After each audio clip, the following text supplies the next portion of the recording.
Joining me now is Jodie Randisi, a prisoner volunteer with Toastmasters International, and she is going to share with us some of the things that she does as a volunteer.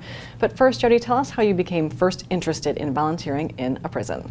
Well, my Toastmasters club here on Hilton Head offered an opportunity to mentor a new club behind bars. And so besides Toastmasters, you also teach other classes at the Original Correctional Institution. So who pays for that programming and the materials? Well, it's been 3 years since I started this volunteering, and that has been a struggle, but what I do is I raise money through a GoFundMe campaign / prison volunteer, and that way I can pay for the membership dues for the Toastmasters behind bars that cannot pay for their membership dues. I also raise money for coloring supplies since I teach another class called Coloring Therapy for the Soul. And then there's also other classes that I teach that need supplies. Why Try for Corrections, for example. That's resiliency training for social, emotional literacy.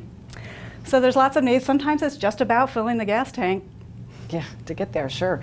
And so how do the inmates benefit from these programs, such as Toastmasters and Why Try and the coloring, all those things that you just mentioned? Well, I'll tell you, Betsy, we really don't know the actual benefit of what happens when we as volunteers give educational programming to inmates.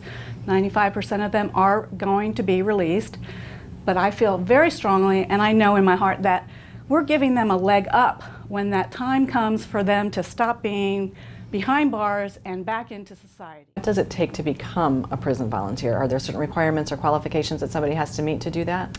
Well, actually, no. There's no formal qualifications. The SCDC, which is South Carolina Department of Corrections, will take an application from any volunteer, any kind of an educational program that they have in mind, sewing, like I do, coloring, Toastmasters, whatever, a book club, whatever it is. The SCDC officials up in Columbia will either approve or disapprove. And then, of course, for safety for all involved, there's a volunteer orientation presented to every volunteer that comes behind bars. Do you like most about being a prison volunteer? Well, I have to say the appreciation is overwhelming.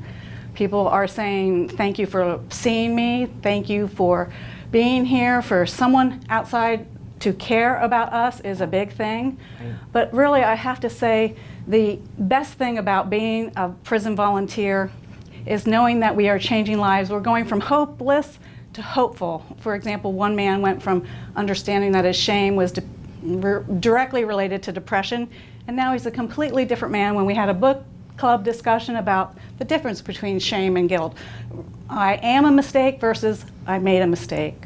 Wow, that's really powerful.